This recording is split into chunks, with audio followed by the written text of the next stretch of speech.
The Boys Season 4 has come to an end, players. We last touched on the sad departure of Huey Sr., and since then, we've gotten a BDSM romp inside the Tech Knight sex dungeon, a Christmas episode, believe it or not, and then in the finale, well, we got our hearts torn in half. Okay, I'll never forgive you, Kripke. Maybe I will, I don't know. So this season was a bit of a mixed bag. It's not really beating the setup season allegations, in my opinion. Most of the season feels like setup for season 5. There's an air of like non-conclusiveness in comparison, I feel, to the previous seasons. I definitely think this is the weakest season. I almost had it tied with season 2, but I think people sleep on season 2 a lot when it was actually a banger. There's a bunch of stuff in there that's really good. Having said that, it's The Boys. I think it's easy to cry that the show has fallen off because it's not as good as it once was or as it has been. But the thing about The Boys is that even when it's at its worst, it's still pretty damn good television, because when the story is a little shaky and the plot is a bit slow, the things that carry the show from there is what the show has in spades: characters. And what they are excellent in doing is showing us the complexities of all these characters and making us give a shit about what they do, even for some of the weakest characters, which besides the Gen V group, because of course my least favorite characters from Gen V would be the only ones that showed up in this season. No hate to Maddie or Asa, but they were just here as connective threading to Gen V. Tech Knight at least had a big part in an entire episode, so I don't really count those characters. Firecracker was mainly just a character that was positioned to be a lampoon of far-right politics, to discredit Starlight, and mainly to have that what the fuck king treatment moment with Homelander. She didn't really have any particular character arc this season and was kind of discarded in the last episode for the most part, but Valerie Curry gave a great performance showing the character's motivations and insecurities due to her socioeconomic class and how people viewed her as stupid and lesser than. In terms of arc, MM is the glue of The Boys, the foundation, so he doesn't go through much of an arc this time or slay any, metaphorical dragon like he did last season with Soldier Boy. He's not at a different point character-wise from the beginning to the end of the season, but seeing how he flipped A-Train, him getting that heart attack and just being on the edge of my seat, coming in clutch against Noir, getting his family back, but foregoing that, all of his happiness to make sure that they are safe in the end, which was great, and I was invested in all of it. They need to stop playing him with love sausage though, okay? That shit is whack, no pun intended. Now, Kamiko and Frenchie almost share an arc this season, which makes sense, right? I can give a fuck about Frenchie at the beginning of this season and last season, to be honest. I feel like his arc of feeling bad about what he did in the past had already been explored, and especially after last season with everything with him and Kamiko, like, I was kind of upset they weren't just outright together. When Kamiko would visit him at prison, I knew they've had, this semi-platonic relationship before, but it's like, do you like him or not? Make up your mind. Then again, I can never get tired of Karen Fukuhara, so it was interesting seeing how Kamiko first became mute and exploring some of the evil she participated in herself. I do think they didn't really execute the beginning of their arcs this season that well, and with as many characters as they have, I understand why they didn't go too much into depth with them, but the theme of forgiveness that permeates the season and how they touched on it with both of them more overtly, I think was great. And then pretty much all my complaints about them were absolved when Kamiko reveals she lied about her feelings towards Frenchie so he could find somebody better than her, and he responds with, "There is no one better than you." My heart, oh my god, my heart! Mi amor, my damn fucking heart. That was just too good. Plus her first real words coming out at the end when they're getting kidnapped was just heart-wrenching. So I think that they didn't necessarily have much to do this season, but they still had me glued. Not like that. Well, the other dynamic duo this season was The Deep and Black Noir 2.0. The Deep had been struggling with his self-esteem forever, but this season it seems he's had a second win, which he uses to uplift himself, and Noir, who just can't seem to get into character. And Kevin relays that people used to laugh at him, believe it or not, but that they can't laugh when you use this nifty little violence hack against them, and then they have to respect you. He's so tired of being disrespected, he lashes out at his personal BJ machine, Ambrosius. The whole "I hate it when you get nasty" line was just absolute gold. Chase is just doing such a good job. He pledges his allegiance to Homelander and gets sent with Noir to confront the boys for him and Annie for going public with how he assaulted her way back when. He was actually surprisingly fast, and it was pretty wild how he just ate a 45-pound plate to the face, which was pretty funny. The shit he was saying, especially about Butcher's accent, was just hysterical. We actually got to see Noir fly, and they played off the narcolepsy well and with good timing. We even find out Sage was fucking taking them both and didn't need a lobotomy for Noir. So when Homelander orders them to make a kill list, the Deep is getting his fix of violence-induced pseudo-respect. Let's just say New Noir has finally gotten into character. They are primarily here for comic relief, and I think they serve their purpose well. Ashley was able to circumvent her demotion by Homelander in favor of Sage by being an absolute freakazoid and getting invited to the Tech Night party and into the sex dungeon, where she does some extremely questionable things. Then when shit hits the fan and A-Train lets her know, we see her humanity peek out as she mourns Cameron Coleman's death that she caused. I love what she said about how it's so easy to become a monster around here. I think that was pretty profound in terms of like the show's constant commentary on the evils of big corporations, as ironic as that is, similar to the fiduciary responsibility talk from Fallout, at least vibe-wise. God, I love Fallout. Ashley was once a pretty innocent intern in season 1, and because of her time as CEO and being in league with these monsters, she has almost become one herself, and she had a drunkenly charged moment with A-Train about escaping but ultimately decides against it. When the Deep puts her on top of his hit list, and the only way the Deep can, she panics and takes V for insurance, and the wig is off and results are to be determined. My guess is either she gets like some super intellect or like Medusa strong but ugly hair. But Ashley did her thing this season. She was good comic relief and she had some good emotional moments. Colby Minifie, great job. Annie not only had her feet to the fire the whole season, basically just having her entire character of Starlight questioned. It was great seeing her rescuing Huey from Tech Night, her finally getting back at the Deep for season 1, and then when she gets kidnapped and impersonated by Shifter, I was like so damn worried. Okay, I was like, the Christmas special ends with a little,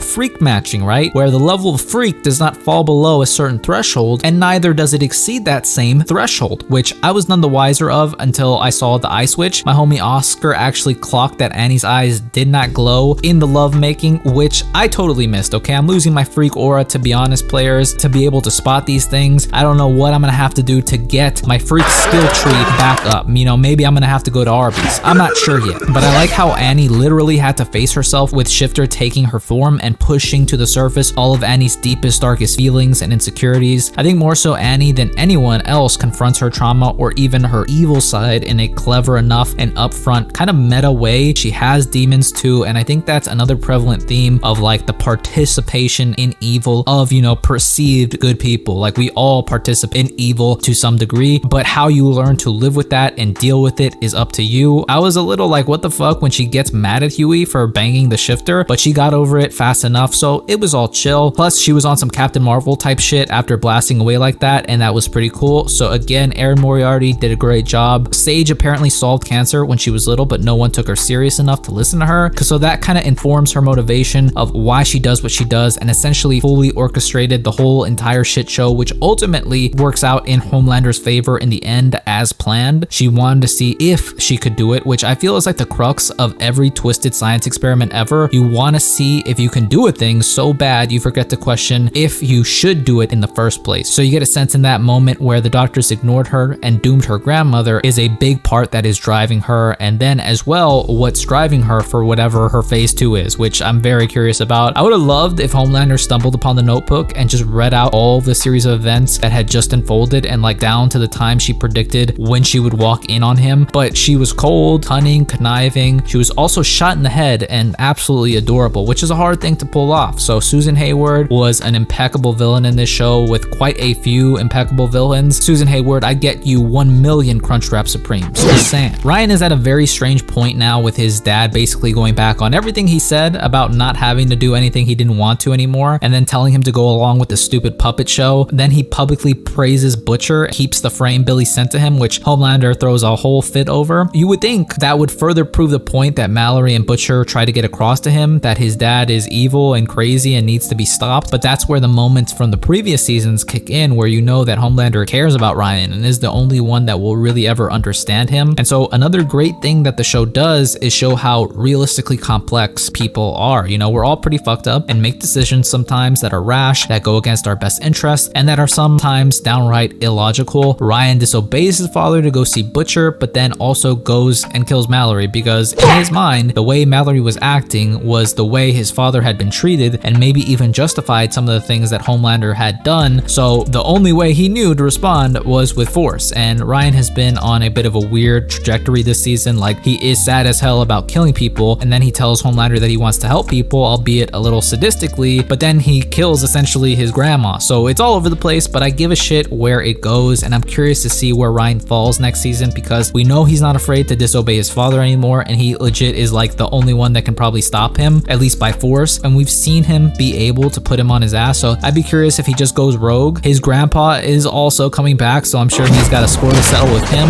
Cameron Corvetti again has been giving such great performances with this character ever since he was like a little kid, so I can't wait to see where he is at in season 5. Getting to the upper echelon of characters, we got Billy Butcher, who forces Samir to do his bidding, recreating the virus, and he didn't even have to use hypnosis. But we see Butcher find out he has been hallucinating Kessler the whole season, and like the devil on his shoulder opposite of Becca as his angel. So he's at odds with Kessler, because in order for Samir to make the virus strong enough to kill Homelander, that would mean it would have to be strong enough to kill all the Supes in the world, even Ryan. So he's trying to fight his best judgment and his demons to not let his lust to kill all the Supes consume him in order to save Ryan's life and honor Becca's last wishes. Obviously, this is thrown out of the window when he sees Ryan kill Mallory, and so Billy lets Kessler take over, and he goes fucking 6 months Venom mode and rips Newman in two, which I reacted to quite normally, but they ended up getting what they wanted all season. Like, that's all they were trying to do all season, was kill Newman, but it doesn't matter at this point because it was all part of Sage's plan. Newman was just getting ragdolled the whole season and bitched up by Homelander, what with getting outed by him on national television. And so when she finally decides to join the boys and trust them enough to bring her daughter around them, like, they execute her in front of Zoe, and Zoe ends up meeting the same fate as her in the orphanage, even though I believe Samir is still out there, but she had quite a rough go this season. It's going to be interesting to see how much bad Billy gets up to next season. In the comics, he is ultimately the final antagonist, so I'm curious of maybe when Kripke was floating around the idea for a season 6, if that's what they were going to go with, Butcher being the ultimate evil. I'm glad that they know not to overextend their time. Even though I'd say Butcher progressed in a negative way, it was still very enthralling. Now, Huey has been the character that they had no problem beating up since the very beginning, but they really tore him up this season, like with everything. You know, he gets sexually tortured while going undercover as Web Weaver, which this Spider-Man variant I absolutely hated, okay? I think they were trying to play off the Tobey Maguire organic web thing being kind of gross, but this character was just absolutely disgusting from top to bottom. Absolutely fuck Web Weaver. He got what he deserved. Zendaya being his safe word was pretty funny though. But he tries to reason with Newman, and even though we know how that ends, I really loved what Huey was saying about bravery, speaking about forgiveness and letting go being the last lessons his father taught him, and how he came to forgive his mother and A-Train, I think was great. How that was like the difficult but brave thing to do. How he describes, you know, going callous from all the violence he's participated in throughout the seasons, and his line about, if we are ever going to win against monsters, I think we need to start acting human. And I felt like some of that My Adventures with Superman aura was leaking over into the show. You know, Huey has always been a moral compass and a character pretty firm within his humanity. So to hear this from him after everything he's been through, especially at this point as of recently, was quite beautiful. Jack Quaid is always great, so I can't wait to see how Huey gets himself out of this one next season. Everyone's favorite, it's Homelander time, okay? You know he has been going even more off the deep end this season, trying to get Newman into power so he can use her like a puppet to pass pro-soup legislation, and finding out that he has no idea how to run a country or a coup. You know, just the gears spinning or lack thereof as he realized that he was not that guy at the Tech Night party when the people who run shit started asking him the real questions. I would have needed some king treatment as well if I got pressed that bad and folded, or just like, you know, for any reason really. But he got so pissed off at Sage for not clutching that and slacking when finding the leak, he eventually fires her. She also makes a comment at him about never defeating someone without her, and I'm curious to know what exactly that meant. I don't know if it was a deeper attack like defeating his humanity. That is only exacerbated with him finding out that A-Train was the leak, which was very interesting how he reacted, like he was super hurt even though he had been a dick to A-Train the whole time. I think that shows just how removed Homelander is from his humanity and how, you know, to interact with people. As well, Ryan name dropping Butcher and keeping that frame tore him up. So after outing Newman, he takes a trip to the pube jar and stumbles upon that frame of Becca and Billy Ryan had been hiding. And well, he might have gotten mad at Ryan, but he still cares for him, as that is the last person on earth that can possibly genuinely love him, as we can see when Sage comes across him and he's clinging on to Ryan's backpack crying after he just fell ass backwards into the presidency. I'm not sure if he's gonna try and wake up his father to get love from him now, but I can't wait for Soldier Boy to be back. I mean, come on, he's the best character ever. But all in all, I don't think Homelander did too much this season other than in episode 4, which was a high point. I wish we would have had more of an actual interaction between him and the boys, but maybe there was scheduling issues or something, but he felt very inactive this season for whatever reason. But it's Homelander. Anthony Starr is so good. You just love watching him go through 17 emotions a second and sitting in any interaction he has with anyone, waiting for him to switch up on them. I was really looking forward to seeing him get depowered and then maybe regain his powers slowly in season 5, leading to an ultimate eventuality of having to kill him. But his whole soup army sounds like it'll make for an exciting final season. Another great performance. Lastly, and certainly not least in the slightest, is the one, the only, the A-Train. Guys, where do I begin? So this man's fate has been invariably tied to the boys since the beginning of season 1, in which everyone hated him, and now I think I love this guy, okay? He was dealing with some upfront high-key racism from Tech Knight, which he deflected with the Kanye bar, and then when he sees MM on the ground, his whole reaction to that, even when Kamiko threatening to kill him, was just great. Like, he didn't just flip a switch, he's still kind of rough around the edges, but he just couldn't help but help. And the look on the little kid's face when he did that whole moment, it was just so good. I couldn't stop smiling, man. That was so damn good. That was like some Superman pure soul type heroism sunshine shit right there. That feeling is something he has never experienced until actually saving someone, actually being a hero and risking getting caught by Homelander, which he continues to do when he comes through to help Annie and Butcher against the Deep and Noir. I also love how he was able to get back at the Deep for being so insufferable and spineless for all this time. I just wish he was in more action scenes this season and he had some part in the finale, but you know, he was deuces basically. I honestly can't think of a moment A-Train was on screen that was wasted. Jesse T. Usher has been doing a phenomenal job with this character for a minute, but this season we really got such an amazing payoff for his character and his whole arc, and I think it's only going to get better next season. I just hope the budget is high enough to have a big enough soup war where we can see him participate in a sizable enough way. Again, awesome stuff. All in all, the show is still shot very well. The writing is, I'd say, more overt than ever, but the show and the source material is heavily political, so it would stand to reason that's the case. The satire, I think, is still on point. I love the bit where they made fun of WB, what with we'd make more off the write-off. The story I felt was a little drawn out, and I think felt a little part one-ish as well. Plot was a bit slow, but the investment in these characters from the previous seasons in where they go and what they do, and this story of revenge that might just be morphing into a sort of revenge by forgiveness, could be an extremely powerful exclamation mark on this series when it does finally all wrap up. Although it doesn't reach the same heights as the previous seasons, I think the season still soars, so I forgive it for its transgressions, which is why I'm giving it a fluctuating 7.5 to 8 out of 10. They could have done better with the landing, but the journey was still pretty smooth. But let me know what y'all thought of this season, whether you liked it or not. Any predictions for season 5 or even Gen V season 2, please, I'm all ears. That's it. If you liked the video, leave me a thumbs up, comment down below, and if you want, subscribe. I always appreciate it. Thank you guys so much for watching. I hope all of you guys are well, and I will see you in the next one.